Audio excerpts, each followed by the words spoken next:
Hello and welcome friends, आप सभी का आपके अपने यूट्यूब चैनल मास्टर क्लास 2.0 में स्वागत है। फ्रेंड्स, आज हम लोग क्लास 9 के विज्ञान विषय के जो वीकली टेस्ट 6 दिसंबर को होने वाले हैं उसके काफ़ी ज़्यादा इम्पोर्टेंट प्रश्नों को देखने वाले हैं। तो फ्रेंड्स, आइए वीडियो को स्टार्ट करते हैं। पहला प्रश्न है, निम्न में से किस स्थिति में कार्य संपन्न हुआ है या फिर कार्य हुआ है।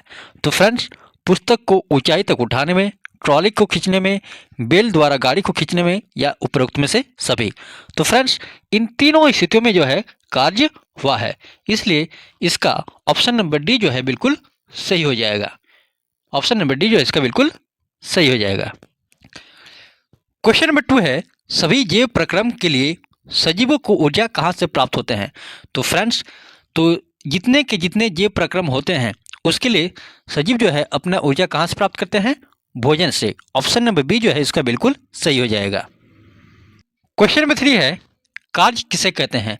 तो फ्रेंड्स, तो कार्य किसे कहते हैं, कार्य यानी कि W इक्वल टू क्या होता है, F इंटू एस। कार्य जो होते हैं बल और विस्थापन के गुणनफल के होते हैं, यानी कि जो कार्य होगा वो क्या होगा, बल इंटू विस्थापन। ऑप्शन नंबर ए जो है इसका बिल्कुल सही हो जाएगा। क्वेश्चन नंबर 4 है, किसी वस्तु पर 5 न्यूटन का बल लग रहा है। 5 न्यूटन का बल लग रहा है, यानी कि F इक्वल टू कितना दिया है फ्रेंड्स, 5 न्यूटन दिया हुआ है। बल की दिशा में 2 मीटर का विस्थापन हो रहा है, यानी कि S डिस्प्लेसमेंट जो है 2 मीटर का दिया हुआ है। तो कार्य कितना होगा, तो कार्य क्या होता है फ्रेंड्स, W इक्वल टू क्या होता है, F इंटू एस। तो F इंटू एस को यदि हम लोग मल्टीप्लाई कर देंगे तो कितना आ जाएगा, 5 टाइप जाए 10 न्यूटन मीटर। तो 10 न्यूटन मीटर इसको हम लोग जूल ही बोलते हैं, यानी कि ऑप्शन नंबर बी जो है इसका बिल्कुल सही हो जाएगा। क्वेश्चन नंबर 5 है, कार्य का मात्रक क्या होता है। तो कार्य बराबर क्या होता है फ्रेंड्स, बल गुने विस्थापन। तो बल गुने विस्थापन, बल का मात्रक न्यूटन और विस्थापन का मीटर, यानी कि न्यूटन मीटर होता है, साथ ही साथ कार्य का ऐसा मात्रक जूल भी होता है, यानी कि ऑप्शन नंबर डी जो है इसका बिल्कुल सही हो जाएगा। क्वेश्चन नंबर 6 है, किसी वस्तु पर किया गया कार्य किस पर निर्भर नहीं करता। तो किसी वस्तु पर किया गया कार्य जो है वस्तु के प्रारंभिक वेग पर निर्भर नहीं करता। ऑप्शन नंबर डी जो है इसका बिल्कुल सही हो जाएगा। क्वेश्चन नंबर 7 है, जब बल विस्थापन की दिशा में लगता है तो क्या क्या कार्य क्या होता है। तो फ्रेंड्स, जब बल जो है विस्थापन की दिशा में, यानी कि जब F और S दोनों का डायरेक्शन एक ही होता है तो क्या क्या कार्य क्या होता है, धनात्मक होता है। ऑप्शन नंबर बी जो है इसका बिल्कुल सही हो जाएगा। क्वेश्चन नंबर 8 है, जिस वस्तु पर कार्य किया जाता है उसमें ऊर्जा की क्या होती है फ्रेंड्स, हानि होती है। तो किसी वस्तु पर कार्य करने से ऊर्जा की क्या होती है, उस वस्तु पर ऊर्जा की हानि होती है। ऑप्शन नंबर बी जो है इसका बिल्कुल सही हो जाएगा। क्वेश्चन नंबर 9 है, ऋणात्मक कार्य की स्थिति में बल और विस्थापन के बीच का कोण कितना होता है। तो ऋणात्मक कार्य की स्थिति में बल और विस्थापन के बीच का जो कोण होता है फ्रेंड्स वो कितना होता है, 180 डिग्री। ऑप्शन नंबर डी जो है इसका बिल्कुल सही हो जाएगा, 180 डिग्री होगा फ्रेंड्स इसमें। क्वेश्चन नंबर 10 है, निम्न में से किसमें गति ऊर्जा विद्यमान नहीं है। बहती हुई हवा में, उड़ता हुआ हवा जहाज में, बांधों के पीछे जमा हुआ पानी में या गिरता हुआ नारियल में।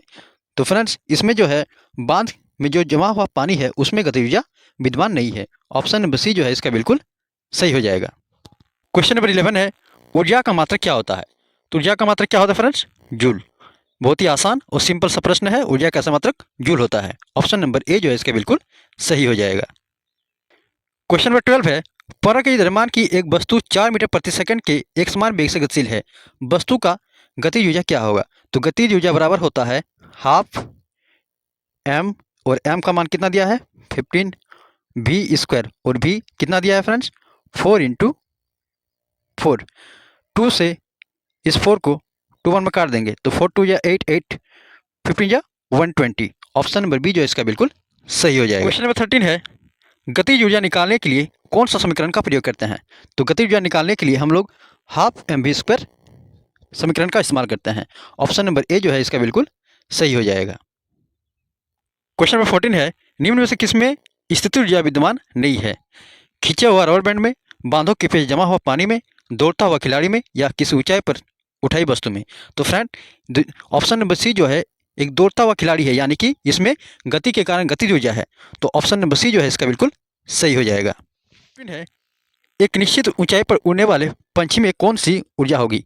तो एक निश्चित ऊंचाई पर उड़ने वाले पंछी में स्थितिज ऊर्जा होगा। फ्रेंड्स, जब भी किसी वस्तु में ऊंचाई होता है तो उस ऊंचाई के कारण उसमें स्थितिज ऊर्जा होती है। तो ऑप्शन नंबर बी जो है इसका बिल्कुल सही हो जाएगा। ये आपके वीकली टेस्ट के लिए इम्पॉर्टेंट प्रश्न थे जो आपके 6 दिसंबर को पूछे जाएंगे। तो फ्रेंड्स, यदि वीडियो अच्छा लगा तो इसे लाइक, शेयर और सब्सक्राइब जरूर कीजिएगा। Thank you.